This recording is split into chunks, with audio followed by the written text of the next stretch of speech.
You spoke about your TED Talks and that you did two of them. What did you speak about? I would love to know.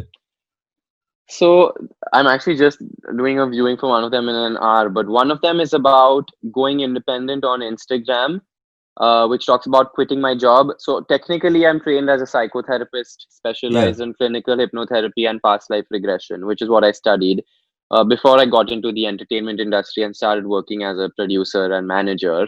And then quitting that to realize that, hey, instead of servicing and building other artists, I know that I have what it takes to be an artist myself, and quitting my job to service myself and be Mm, employed for myself. And the second one is about acting, poetry, and hypnosis as an entry into the subconscious mind. So that talks okay. about how these three categories are actually just an opening into the subconscious mind, whether it's using hypnosis or using poetry. Carl Jung, the Yeah. renowned psychoanalyst, talks about this thing called psychic archetypes, which are the psychic residue of repeated patterns of experience that survive in the collective unconscious of our ancestors and the human race. And when embodied in literature and works of art, they evoke a profound response from the audience because we share these psychic archetypes. Mm, So, at the end of the day, the reason why we resonate with something or why content does the way it does is because of our subconscious mind and the collective experiences that resonate when we see them in another performer. yeah, I think Carl Jung is actually extremely interesting to read into. Like, I don't know if you know Jordan Peterson. He's a speaker and author, Okay, yeah, and he's a psychotherapist himself, and right. he talks about Carl Jung's like his idol and the reason that he speaks about what he speaks about, and he speaks about these archetypes and why we gravitate to like a Harry Potter and we don't gravitate to like a Voldemort, for example, Oh, and that's interesting. and Okay. like and what archetypes like do the Buddha and Jesus Christ, and what do they tell us about life, and how it's not just about the actual, but it's about the conceptual. It's about Jesus Christ as a concept and not just as a person, and why Right. those values drive human in kind in existence. I'm not really someone who knows too much about it, but this is what I've heard from him. And Yeah. as somebody who does act, we spoke about poetry, but acting, like you have to really get into other characters and other archetypes yourself. So does Right. your psychological background help you in that endeavor? 100% it helps me because understanding a lot of what we study in psychology is abnormalities.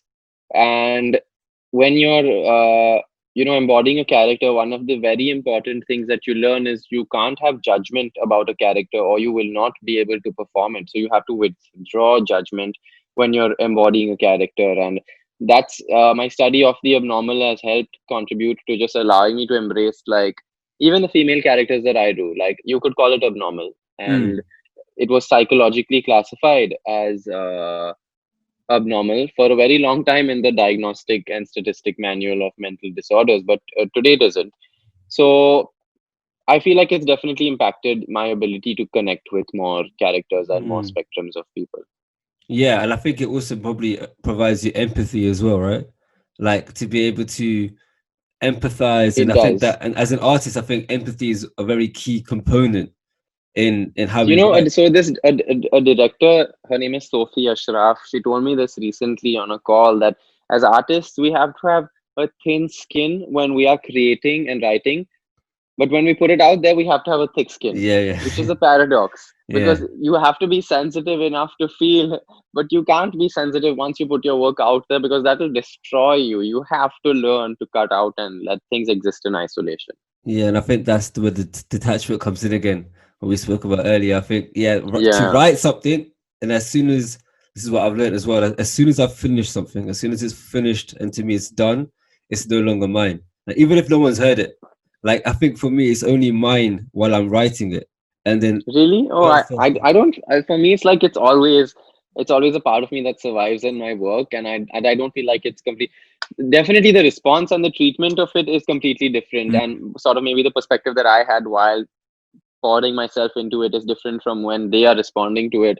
But I feel like it's always a part of me. Like whenever I look at my work, and sometimes I cringe looking at my work because it represents that phase of my yeah, life that I yeah, was yeah, going yeah, through. So I'm just like, really, like I did this, I said this, I uploaded this. yeah. So I feel like my work is an embodiment of just me. Yeah, and I think that's if that works for you. That's great. I think for me, it's I I think for me it's more like I don't want to get stuck in my past. So I kind of just finished. Let's move on to the next one, and that helps me. Of course, Right, everything that I've written is always a reflection of me at that point in my life. But right. I it helps me just to be like, okay, fine, it's no longer yours. As soon as I gave a book to somebody else, I can't change a single word. Now that book becomes Yeah, that person's, that person's interpretation of it. Like yeah, I might have thought for this chapter, I want to convey this message, and they may have got a right. complete, absolutely different message. But that's completely fair, and that's completely right, and that's what helps me.